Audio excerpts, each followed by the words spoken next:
Selamat datang di channel YouTube Fernando De Caprio. Channel yang membahas politik dan hukum. Kata orang bijak, orang pintar ketemu dengan orang pintar. Orang pintar tidak akan ketemu dengan orang bebal. Pada hari ini, saya kedatangan seorang teman, sahabat saya, yang mana kami sama-sama dosen. Di tahun 2022 ini, beliau berkenan mengisi podcast saya. Beliau adalah seorang advokat yang sudah halang merintang di dunia peradilan. Beliau adalah ketua Lembaga Bantuan Hukum Bung Karno. Beliau adalah dosen di Universitas Bung Karno. Inilah dia abang saya, Bang Adi Darmawangsa SHMH, kandidat doktor. Selamat datang Bang Adi. Selamat malam, Bang. Oke, buka Bang ini Oke. Bang. Terima kasih. Nah, biar kelihatan gantengnya. Ganteng ya. Iya. Luar biasa. Waduh, dari mana Bang? Pakai jas segala macam jadi Biasa. awak yang minder nih. Biasa lah kalau kita kan dilihat dari penampilan dulu. Aha. Di mana-mana kalau penampilannya bagus, Oke. tentunya rezeki kan ngikutin gitu loh, Bang. Aha. Itu yang penting dulu. Oh, siap. Bang, hari ini saya mengundang Abang untuk Abang berkenan memberikan pembelajaran kepada masyarakat, ya, selaku Abang pengacara dan dosen, ya. Topik apa yang mau Abang sampaikan di podcast saya hari ini yang membuat Abang menguras energi dan tenaga, ya, juga pikiran, sehingga Abang berpikir, waduh, ini harus saya angkat dalam podcast Fernando De Caprio. Silakan Bang. Ya, baik, jadi saya akan coba bawa terkait dengan adanya satu gugatan perdata ini di Pengadilan Negeri Jakarta Selatan. Oke. Jadi yang menarik tidak hanya terkait dengan perkembangan atau isu hukumnya, tapi juga mungkin di luar itu terkait juga dengan psikologis ataupun juga mungkin nasib daripada yang bersangkutan itu ke depan seperti apa. Oke. Karena ya kita tahu lah kalau memang hukum itu antara the solemn dan the sin itu kadang suka ada gapnya makin jauh. Tapi Betul, kalau betul. di sini tidak hanya itu saja, Mhm. efeknya itu ngerembet kemana-mana dari sisi ya mungkin keluarga dan lain sebagainya. Gimana ceritanya Bang? Jadi pada waktu itu kita dihubungi, memang udah berapa kali kita bertemu dengan klien ini. Oke. Tapi klien ini ngadu ke kami atau konsultasi ke kami terkait masalah yang dihadapinya bahwa dia digugat oleh orang tua kandungnya terkait dengan pembatalan akte kelahiran. Loh, kok bisa digugat orang tua? Apakah anak ini melawan orang tua, menelantarkan atau gimana? Kok bisa? Kalau dibilang melawan, melantarkan justru enggak. Kenapa saya bilang enggak? Kalau dia melawan, tentunya dalam quote and quote dia masih ada upaya hukum untuk mempidanakan si orang tua ini. Karena kan sesuai dengan ketentuan hukum pidana, menyamarkan atau menghilangkan asal usul ke anak itu akan ada tindak pidananya. Betul, Tapi tapi itu nggak dilakukan sama dia. ya tapi keterlaluan lah Bang. Masa orang tua dipindahin aja kan kayak di sana tuh Bang, yang kemarin tuh di Bekasi, di Jawa, gara-gara orang tuanya, ibunya tuh nggak mau membagi harta, menjual, lalu anaknya menggugat kan, tuh, kasihan lah Bang. Itu kok bisa begitu gitu loh. Justru itu. Nah, Itu kita nggak kepengen seperti itu. Setelah konsultasi dengan klien ini bagaimana ke depan? Intinya dia tetap, yang setahu saya, dia itu orang tua saya akan tetap saya hormati. Jadi tidak akan saya memenjarakan orang tua saya. Biarlah si orang tua itu yang menggugat saya, tapi saya tetap dari kecil saya tahunya bahwa itu adalah orang tua saya, membesarkan saya, mengasih makan nafkah saya. Jadi saya tidak akan menggunakan upaya hukum pidana. Jadi ngalir saja begitu. Oke, terus orang tua dia menggugat secara perdata. Betul, untuk membatalkan akte kelahiran. Gimana, Bang? Jadi klien kita ini udah 50 tahun umurnya. Udah 50 tahun. tahun. Loh. Jadi 50 tahun baru tahu pada saat digugat perdata, karena memang ada sebab akibat. Jadi kalau sebab akibat itu bicara tentang subjektivitas daripada keluarga ya. Jadi bapaknya beranggapan bahwa anaknya ini tidak bisa ngurus perusahaan hingga perusahaannya bangkrut. Gitu. Pertanyaan saya, ini anak pertama atau anak keberapa? Anak kedua. Oh, anak kedua. Anak kedua. Nah, anak kedua, kalau dia umur 50 tahun digugat, berarti orang tuanya udah 80 dong. Betul. 80 tahun ya? Betul. Nah, kalau begitu, maksud saya, kalau dia anak kedua, kenapa harus dia yang diberikan kewenangan oleh bapaknya untuk mengurus perusahaan? Kenapa nggak anak pertama? Kan begitu? Pertanyaan yang bagus itu. Nah. Pertanyaan yang bagus. Jadi saya bilang tadi, sebenarnya ini nggak ada masalah. Bahkan orang tua atau bapaknya sangat percaya, sangat menyayangi pada waktu itu kepada anak kedua ini. Oke. Karena anak pertama kan mungkin dia ini cewek dan ya nggak terlalu dipandang lah. Jadi karena anak kedua dan laki dan dia punya talent untuk, kan pabriknya pabrik batik ya. Oh, punya punya talent, batik. punya pabrik batik, ngolah dari nol sampai sekarang udah luar biasa megah, kemudian jatuh lagi. Itu bukan, jadi si klien ini sudah dapat kepercayaan dari orang tua. Gitu. Nah, Pabrik batik di mana, Bang? pabrik batiknya di daerah sekarang, kalau kemarin Serang. Oh, Serang. Nah, sekarang klien kita udah punya lagi sih. Oke, Tangerang. terus? Jadi mungkin karena dianggap sama orang tuanya dia ini mendirikan pabrik sendiri, jadi akhirnya itulah gugatan ceritanya itu tadi. Oh, jadi karena si anak kedua tadi itu dianggap tidak mengurus perusahaan bapaknya, membuat perusahaan baru, sehingga orang tuanya bilang, lah ini kenapa ditelantarkan di perusahaan? Betul. Makanya lalu orang tua menggugat pembatalan akte kelahiran. Nah, Betul. terus gimana, Bang? Ya, jadi saya bilang tadi, ketika 50 tahun baru tahu bahwa ada gugatan seperti itu. Benar atau tidaknya dia juga nggak tahu kan, nggak ada yang tahu juga. Nah, akhirnya jalanlah proses peradilan itu tadi kan. Nah, biasa jawaban gugatan dan lain sebagainya. Dan yang jadi menarik perhatian juga, di tengah-tengah perjalanan itu penggugatnya meninggal dunia. Oh, orang tua yang meninggal dunia. Orang tuanya meninggal dunia. Oke. Pertanyaannya, dapatkah gugatan ini? Nah, ini yang luar biasa. Kemarin saya ketemu sama ahli juga, hampir seperti abang nih membahasnya. Ketika pelapor, ya, melaporkan seseorang dengan penipuan, ya kan? Lalu pelapornya meninggal dunia. Apakah pidana bisa ditindaklanjuti? Kan begitu. Ini kemarin ahli bicara hampir sama. Nah, terus gimana, Pak? Ya, jadi meninggal dunia. Kalau kita kan akhirnya berdasarkan hukum, memang jurisprudensi ataupun putusan hakim tidak mengikat bagi hakim untuk sebagai pegangan ya. Jadi artinya hakim diberikan independensi. Cuma pada waktu meninggal, si hakim ini mensyaratkan adanya bukti surat keterangan waris. Yang mana surat keterangan waris, saya kan juga mantan majelis pengawas notaris gitu. Oh, abang mantan majelis. Oh. Jadi saya tahu. Oke. Ini perkara nggak bakal bisa dilanjutin. Kenapa? Karena untuk mendapatkan surat keterangan waris itu harus ahli waris itu menghadap rame-rame tanda tangan kesepakatan pernyataan bahwa mereka ada ahli waris. Oke, sorry bang, aku potong. Ini klien abang ini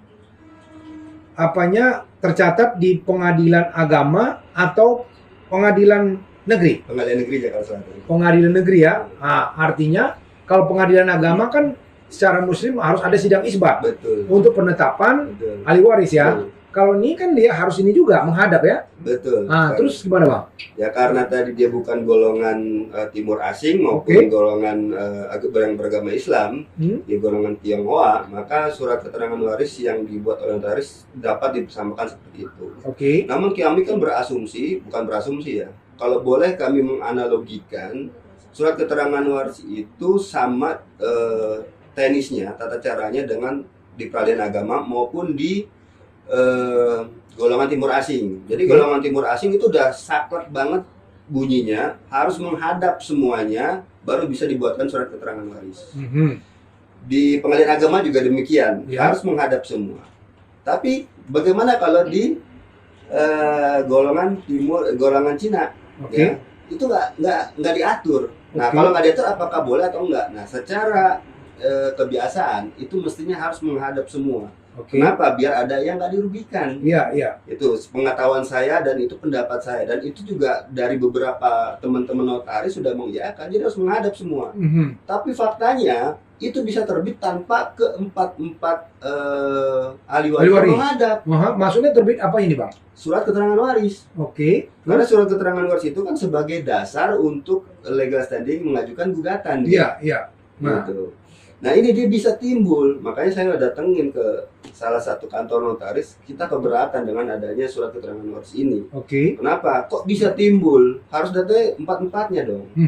Memang di surat keterangan waris itu disebutkan ahli warisnya 4 memang. Oke. Tapi mestinya tetap harus ada keempatnya tanda tangan, Iya, iya. bukan hanya 2 saja. Betul. Jadi itu pendapat kita, dan memang teman-teman di notaris juga sama, semua begitu. Nggak Mhm. mau kalau cuma 1 atau 2, takutnya ada yang dirugikan lain. Betul, Kalau betul. seperti ini. Nah, terus? Akhirnya berjalan sampai di persidangan dia bisa mengajukan surat keterangan waris, perkara dilanjutkan.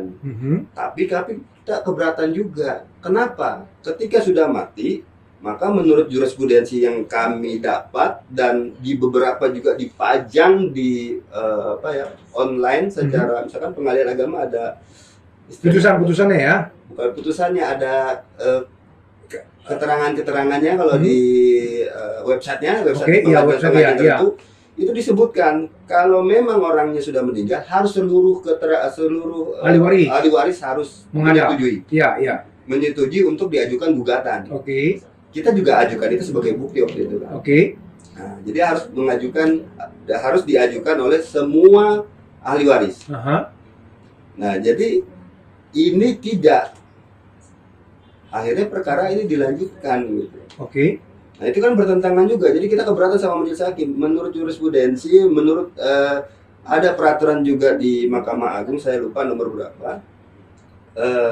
Itu mengharuskan semuanya itu mengikuti. Oke. Tapi memang saya bilang kelemahan kita ini kan jurisprudensi ataupun itu enggak, hakim diberikan Tidak kebebasan, mengikat ya? dia tidak mengikat. Oke. Gitu.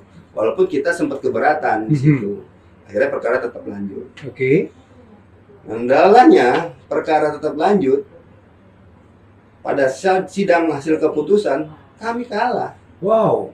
Hebat memang. Saya nggak Artinya? tahu, luar biasa, ini ekspektasi saya jauh berbeda dengan pemahaman hukum yang selama ini saya pelajari gitu. Oh, artinya bahwa Pengadilan Negeri Jakarta Selatan menerima gugatan, ya, mengabulkan gugatan untuk membatalkan bahwa pembatalan ini tadi akte kelahiran. Nah, Dan di situ pembatalan, ada juga pembatalan ini enggak tidak mengakui dia sebagai anak.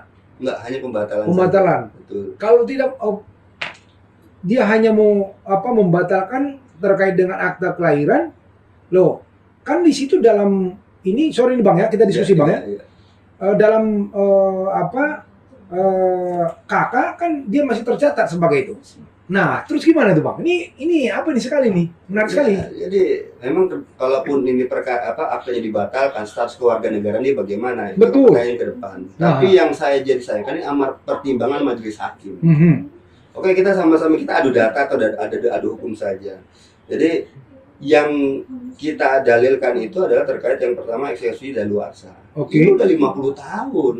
Betul. Berarti kalau menurut 1967 KUHP itu gugatan mengenai orang kebendaan itu 30 tahun udah berakhir. Oke. Jadi udah daluarsa harusnya Iya, ini. iya.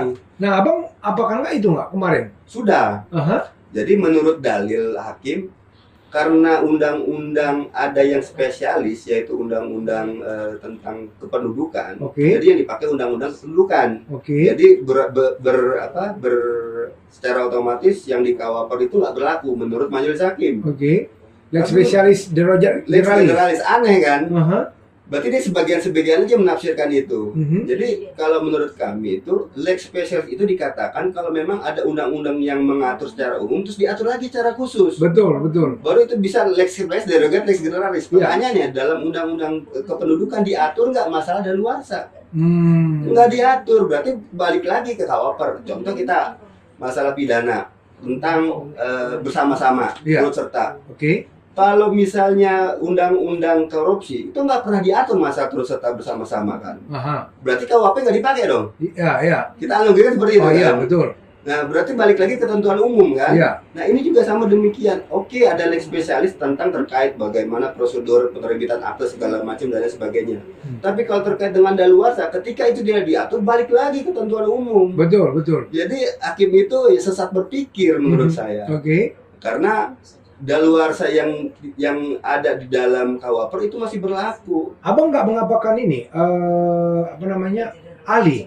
Sudah, Ali setuju sama kita. Aha, ahli dari mana, Bang? Dari informasi dari Asafia. Oke. Nah, kita hadirkan ahli, setuju. Ahli menyatakan bahwa itu dari daluarsa. Aha. Mengatakan juga untuk membatalkan akte yang menyatakan cacat hukum harus membuktikan secara legalitas juga. Jadi ini kan perdata. Iya. Nggak bisa dibuktikan dengan secara misalnya kebenaran secara material lah, harus formil dengan formil. Misalnya ada laporan atau putusan sidang menyatakan dia bersalah, Iya. ada pemalsuan dan lain sebagainya. Iya. Jadi kalau sekadar untuk saksi-saksi saja mah nggak bisa begitu. Nah, kemarin tuh siapa yang digugat?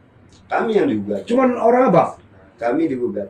Loh, kalau orang Abang aja yang digugat, Abang nggak ini, eksepsi Sudah. kurang pihak. Betul. Lah, gimana ceritanya Kita tuh, Bang? masukkan juga. Jadi dari Kalau harusnya dia pembatalan itu, harus dinas kependudukan pun dia ini. betul. Kalau itu sudah. Cuma Aha. maksud saya ada di situ kan ada anak-anaknya. Mhm. Jadi anak-anaknya ini harusnya juga diturut sertakan. Iya dong, yang lain-lain kan? Nah, Nah, terus? ini enggak, cuman kami aja yang digugat. Karena apa? Karena anak-anak punya kepentingan juga tentang kebagian waris nanti ujungnya Betul, kan. betul. Kita nyatakan itu dalam eksepsi, cuman dia bilang tidak masuk dalam kurang pihak juga. Waduh. Makanya aneh gitu. Aha. Jadi eksepsi kita yang terkait daluarsa ditolak, kurang pihak juga ditolak. Ya, apalagi lucu dasar pertimbangan majelis hakim terkait dengan mengabulkan gugatan secara seluruhnya itu karena kita untuk membuat tes DNA. Gimana? Lucu. Jadi takut tergugat kami ini Hah? untuk melakukan tes DNA. Yang takut siapa nih, Bang? Kita tergugat. Aha. Padahal siapa yang menggugat dia harus membuktikan dong. Iya Kita dong. nggak mau dong dulu tes DNA. Buktikan aja sesuai dengan bukti yang dipunya. Ya Kita siapa yang disuruh mendalilkan tes DNA. yang membuktikan? Iya. Kan itu kan apanya? Betul. Oh, Ada yang kaidah perdata, masa perdata. mau dilarang sih? Masa kita disuruh gugat ya, suruh tes DNA kita mau? Kita nggak mau lah, itu kan teknik juga. Iya. Itu. Dan satu hal lagi, tidak pernah adanya bukti akte yang asli kita hadirkan di persidangan. Mhm. Jadi si penggugat itu kan punya bukti kopi. Oke. Jadi kopi dari kopi itu sebagai bukti, lucu kan? Loh, kok bisa? Makanya lah peraturan Mahkamah Agung jelas banget jurisprudensi kan. Iya. Ada kopi dari kopi harusnya nggak bisa. Nggak bisa, Jadi harus nggak perlu ditolak itu. dihadirkan akte kelahirannya, akte kelahiran siapa itu. Mhm. Itu jadi masalah, itu jadi banyak lah catatan-catatan yang menurut saya ini sesat berpikir hakimnya ini. Mhm. Gitu ya, nanti kita coba lakukan upaya hukum selain banding, mungkin kita minta butuh pengawasan ke hakim pengadilan tinggi, Mahkamah Agung untuk Meluruskan. meluruskan Iya. kasus ini gitu. Lapor juga ke KAY, Bang, Betul. supaya ini. Ya, jadi ini tahun berapa apanya? Baru putus kemarin. Baru putus. Iya. Waduh. Jadi aneh juga, makanya saya bilang nih Pak luar biasa. Kalau dia dibatalkan akte kelahiran, jadi warga negara mana dia? Betul, betul. Bapak ibunya siapa? Iya. Bapaknya siapa? Aha. Nggak pernah di dalam gugatan tadi disebutkan bahwa ini adalah anaknya si X, ini adalah si B, nggak ada. Jadi dari sisi pelanggaran HAM juga masuk. Kenapa? Karena dia kalau ketika itu dibatalkan, dia nggak punya orang tua dong. Iya. Padahal sejak lahir seharusnya anak ini bisa dikasih tahu nih orang tuanya siapa, dia siapa. Betul. Dalam gugatan itu nggak ada. Itu kita keberatan, makanya kita bilang dalam eksepsi salah satunya ini ada misleading, artinya ada kekurangan apa istilahnya ya. Jadi kekurangan hierarki ceritanya, kronologisnya. Oke. mengakibatkan gugatannya harusnya kabur karena Kabur, nama ya. orang tuanya nggak ada di situ. Iya, betul, betul. Kalau dia mau sebutkan dia ada anak si A, oke lah, ini nggak ada. Jadi akte kita dibatalkan tanpa menyebutkan siapa orang tua kita, lucu kan? Kalau dia bilang misalnya bahwasanya itu bukan anak dia, harusnya dia kasih tahu dong dari mana diambil kan? Betul, setuju. Harusnya dia kasih tahu bahwa kami mengambil itu dari bidan. Aha. Dan setelah itu berhenti, stop sampai di situ. Tapi Bidannya pun tidak tahu siapa. bidannya tahu disebutkan. Oke. Bidannya juga sudah meninggal. Aha. Tapi pertanyaannya siapa nama orang tuanya? Itu. Kan kita punya hak juga untuk menanyakan siapa orang tuanya. Iya, Orang tua iya. kami, kalau memang orang tua kami itu dan kami itu bukan orang tua kandung. Iya. Yang mana notabene baru 50 tahun loh baru tahu. Iya, iya. Kaget kan gimana shocknya klien kita. Ah, ternyata emang betul bukan bapak saya tuh, bukan bapak kandung. Aneh gitu. Jadi sesuatu yang gimana? Kalaupun ini akte sampai misalnya di putusan Mahkamah Agung itu ternyata dibatalkan, lalu ya tadi balik lagi, bagaimanakah status hukum kedudukan keluarga negara? Apakah semuanya itu Jadi hilang? Jadi cacat semua atau bagaimana? Kedepan juga bagaimana dia nantinya kan? Nah itu, jadi terkait dengan setelah dia dibatalkan itu, apakah di situ ada juga tentang pembagian waris, Bang? Iya, Belum, bukan? belum. Enggak. Oh, mereka ini hanya masih pembatalan. Pembatalan. Nanti next step-nya mungkin ke sana. Pembagian waris ya, Betul. dia akan mengapakan bahwasanya dia tidak sebagai ahli waris dari orang tuanya, Iya. kan begitu. Betul. Nah, dari pihak ini sendiri anak-anak yang lain, yang anak ketiga dan keempat itu gimana? Iya. Jadi artinya kenapa perkara ini bisa dilanjutkan tadi balik lagi ke tengah surat keterangan waris. Jadi klien kami menganggap bahwa ayah kandungnya itu masih baik. Jadi yang membuat perkara ini bisa naik sampai kemarin karena adik-adiknya, gitu loh. Karena adik-adiknya ini. Bahkan perlu diketahui di akte pendirian perusahaan bagian saham terbesar itu kan ada juga perusahaannya dia. Nah, itu paling banyak itu klien kita. Didirikan pada waktu masih hidup. Jadi ya paling banyak lah anak klien kita dibanding orang tuanya, dibanding adik-adiknya. Itu yang membuat mereka mungkin cemburu, terbakar sampai akhirnya ya kalau boleh saya katakan membrainwash orang tuanya supaya mengajukan gugatan. Gitu. Jadi adik-adiknya ini sekongkol untuk membrainwash orang tua bapaknya untuk mengajukan gugatan. Nah, ibunya sudah meninggal dunia. Oh, kalau meninggal ibunya masih hidup tentu nggak bakal seperti ini. Gitu. Oh, jadi waktu itu orang tuanya hanya lelaki yang mengajukan gugatan. Betul. Oh.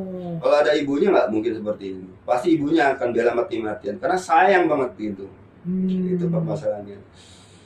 Ya, jadi kompleks juga masalah sebenarnya. Nah, ini pembelajaran kepada kepada masyarakat luar sana ya. Betul. Ini baru saya terus terang nih Bang, baru ini narasumber yang membawakan topik tentang pembatalan akte kelahiran setelah usia 50 tahun. 50 tahun. Baru ini Bang, baru tahu nih saya nih Bang. Ini luar biasa nih topiknya. Iya. Jadi kepada pemirsa penonton channel YouTube Fernando DeCaprio ya, hari ini luar biasa nih ya. Apa saya nih narasumber saya. Bayangkan aja setelah 50 tahun baru dibatalkan akte kelahiran ya.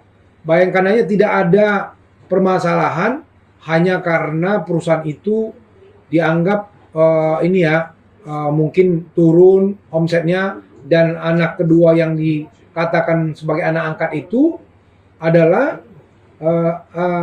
membuka satu perusahaan baru gitu Bang ya. Betul. Nah ini topik yang luar biasa nih. Jadi saya nggak pernah mengetahui setelah 50 tahun ada gugat pembatalan ini. Ini baru tahu nih. Nah sebenarnya bisa saja tadi seperti yang dikatakan abang saya, dia bisa melaporkan secara pidana, menghilangkan namakan asal-usul. Asal-usul dari klien dia, tapi dia tidak lakukan karena itu adalah orang tua dia, orang tua kandung dia, orang tua yang membesarkan dia sejak kecil. Tapi ya tidak semua juga orang mempunyai pikiran seperti kliennya dari Bang Agus ya. Jadi terus apa upaya yang abang lakukan ke depan terkait dengan putusan itu Bang? Iya, kita lihat bahwa ini kan saya kan udah nggak ada kepastian hukum di sini. Udah 50 tahun loh baru digugat. Jangan-jangan saya juga begitu lagi kan? Jangan-jangan juga begitu kan? Iya, Jangan iya. bukan anak kandungnya juga. Gitu, Iya, kan? iya. Jadi semua ini kalau ada keputusan seperti itu, kepastian hukumnya di mana gitu? Iya, iya. Ya, apalagi udah ya sungguh sangat jauh. Banyak lagi ya kalau bicara kesaksian diambil karena ketakutan di adanya DNA itu dasarnya cuma gara-gara ketakutan DNA Mhm. dan tidak pernah ada orang dalam kesaksian itu ya yang dihadirkan melihat siapakah ibunya. Nah, dari pihak Itu. dari pihak penggugat dia mengapakan saksi siapa aja, Bang? Ada saudara kalau dari kita ya istilahnya tantenya, Oke. tante tergugat Ya. sama sepupu-sepupunya Mhm. gitu. Nah, artinya di sini tidak ada yang bisa menyatakan bahwa tergugat itu atau klien kami itu lahir dari rahim siapa, nggak ada yang tahu. Mhm. Dia cuma bilang, setahu saya dari ini anaknya cuma 3, Mhm. gitu, dibawa dari rumah sakit. Oke. Cuman dia tidak pernah melihat apakah benar dibawa dari rumah sakit, tapi nggak ada pernah satupun orang yang melihat langsung itu dibawa dari rumah sakit, Mhm. gitu. Jadi artinya jangankan dibawa, melihat lahir pun klien kami juga nggak ada yang tahu berarti kan. Jadi pertimbangannya lucu semua itu. Pertimbangannya dibilang karena takut tes DNA. Kemudian yang kedua takut dasar pertimbangan dari keterangan saksi. Mhm. Padahal kalau bicara pembuktian secara formal kan harusnya menyatakan cacat itu kalau memang pembuktiannya dasar akte dibalas dengan akte lah. Betul. Surat dibalas dengan surat. Betul. Ini kan enggak gitu. Nah, itu dari pihak penggugat saksinya siapa yang dihadirkan, Bang? Jadi teman rekan kami yang udah dari SD sampai sekarang setahu saksi ini ya bapaknya itu nggak ada yang lain. Mhm. Jadi nggak ada yang lain di rumah itu yang menyatakan bahwa ada orang lain selain bapak si penggugat ini adalah orang tuanya. Loh, artinya kan sebenarnya saksi dari penggugat sendiri sudah menguatkan dong. Iya, Malah dia melemahkan dalil dari itu. betul. Ya kan? Apalagi SKW tadi, kalau kita balik lagi ke SKW itu disebutkan 4 loh, Oke. 4 anaknya. Jadi kalau hakim bilang dapat memeriksa dengan surat keterangan waris itu, Oke. seharusnya ya 4-4 jadi ahli waris dong, gitu Iya. harusnya. Berarti ya, secara otomatis itu membantah dalil gugatannya dia sendiri. Mhm. Karena dalam surat keterangan waris itu yang disebutkan 4 anaknya ada 4, gitu. Harusnya nggak begini putusannya, lucu itu. Nah, selain dari teman kecilnya, siapa lagi yang apa? Nggak ada, kita ahli aja. Setelah itu ahli. Nggak, kalau dari penggugat? Oh, dari penggugat itu yang dihadirkan 4 orang, sepupu dan tante setahu Oke. saya sih. Selebih itu baru kami mengajukan teman kecilnya dari kami, teman kecil dan seorang ahli. Nah, Bang Adi waktu itu tidak memberikan bukti. Sorry nih, tadi tuh saya malah makin mendapat pengetahuan dari Bang Adi ini tentang daluarsa itu, ya, di KUHP tuh ya, Bang. Itu abang nggak ini kan menguatkan tentang daluarsa itu? Sudah, bahkan kita tanyakan ke saksi juga kan, ke ahli. Kita ahli, tanyakan terus? ahli, ya setuju. Kami sudah optimis saja, pasti gugatan ya, Pasti ditolak. Ditolak lah gitu. Terus? Apalagi pada saat meninggal dunia nggak mungkin dapat SKW, tapi faktanya bisa dikeluarin. Luar biasa. Ini jadi ada tangan-tangan halus yang nggak kelihatan gitu, invisible hand untuk Invisible hands, kata iya. Adam Smith itu, teori Adam Smith. Betul. Jadi ada pengaruh mungkin ya, pengaruh kekuatan yang kita tidak bisa lihat di sini, ya bisa proses sampai ya putusan merugikan kami. Tapi kami percaya di tingkat akhir keadilan itu pasti akan bisa terwujudkan gitu. Wow, jadi apa sekali ya, kompleks sekali, baru tahu nih setelah 50 tahun 50 tahun setelah 50 diadakan gugatan. Ini perlu apa nih kepada penonton di luar sana ya. Jadi kalau Anda ini mendengar channel ini, berarti Anda harus tanyakan kepada orang tua Anda, benar nggak Anda tuh anak sesungguhnya? Ya Bang ya. Jangan nanti ternyata bukan anak, apalagi kalau Anda itu bikin ulah, ya kan? Nanti orang tua bikin sama Anda itu bukan anak yang sesungguhnya. Ya, jadi ini saya tanyakan nih karena tadi kata Bang Adi tuh kok udah 50 tahun ya kan?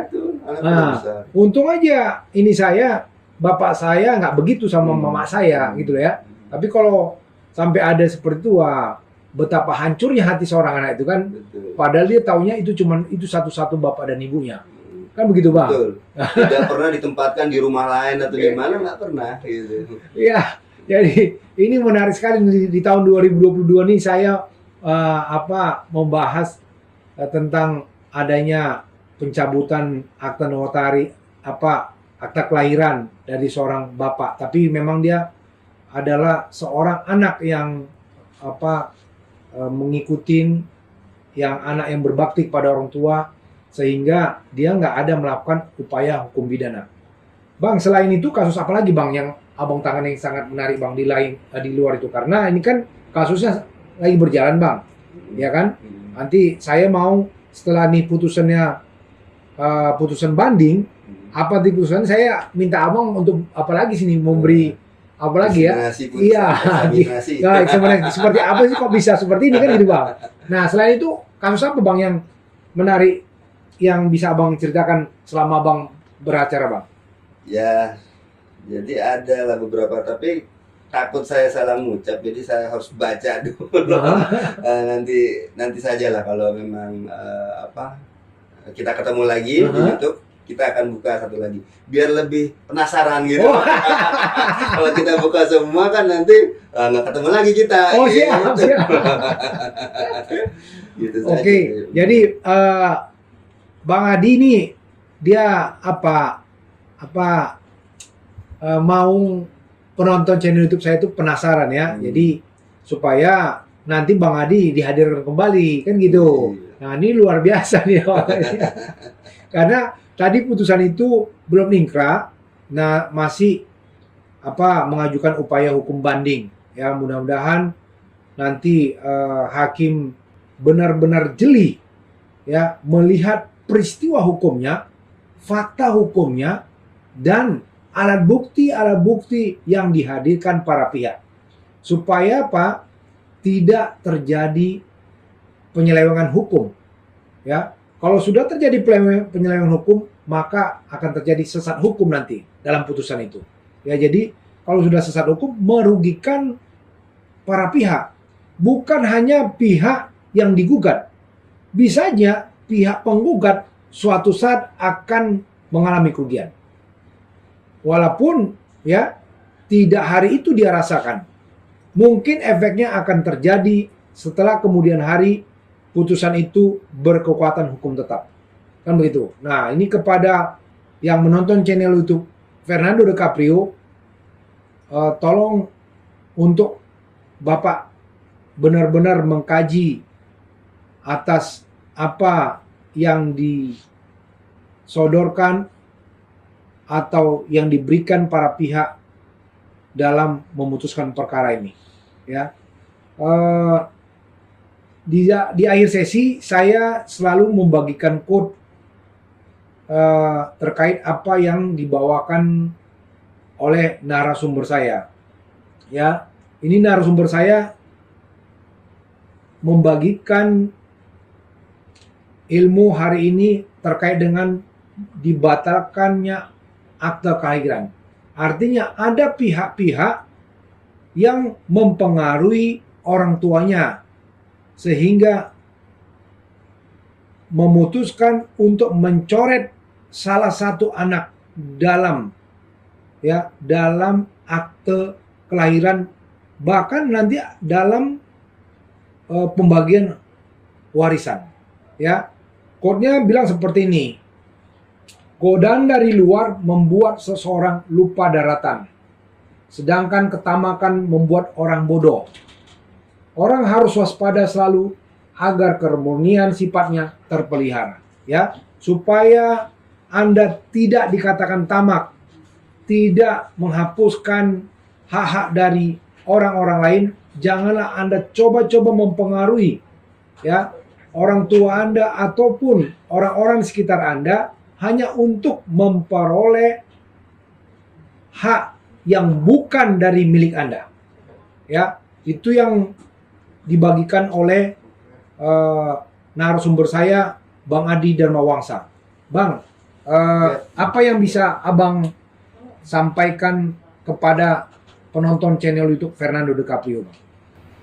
Ya, jadi baik. Tetap artinya saya memberikan semangat untuk memberikan pendidikan atau informasi-informasi hukum yang update. Nah, dengan ada yang memberikan informasi, tentunya akan memberikan edukasi kepada seluruh pihak, tidak hanya praktisi hukum. Jadi kemudian pemahaman ini nanti akan juga bisa membuat kita pintar, bukan pintar saja, bukan pintar dalam hal hukum saja, pintar dalam hal memitigasi segala permasalahan hukum. Menurut saya sih itu aja buat YouTube. Tetap jalan terus, semangat terus, berkarya terus untuk anak bangsa. Bang Fernando is the best. Oh, thank you, Pak. Itu ya, udah sampaikan sama Bang ini ya, Bang Adi. Kalau penonton channel YouTube Fernando De Caprio mau Bang Adi Darmawangsa diundang lagi sebagai narasumber, silakan tulis di komen ya, kolom komen. Lalu kalau ada yang membutuhkan ya jasa hukum terkait juga tentang penetapan waris, ya pidana dan lain sebagainya, boleh dihubungin abang ini. Nanti silakan tulis di kolom komen ya. Ini beliau nih segala ahli, mau pidana, mau perdata, ya. Cuman satu dia nggak ahli, dia nggak ahli percintaan, ya bang ya. Luar biasa. Oke bang ya, thank you banget bang ya. Tetap jaga kesehatan, supaya nanti di lain waktu, ya lain kesempatan, abang bisa mengisi podcast saya. Amin. Dengan putusan pengadilan tinggi tadi. Amin. Kita angkat lagi. Amin. Agar masyarakat di luar sana tahu seperti apa sebenarnya potret hukum kita. Oke bang, thank you bang Adi.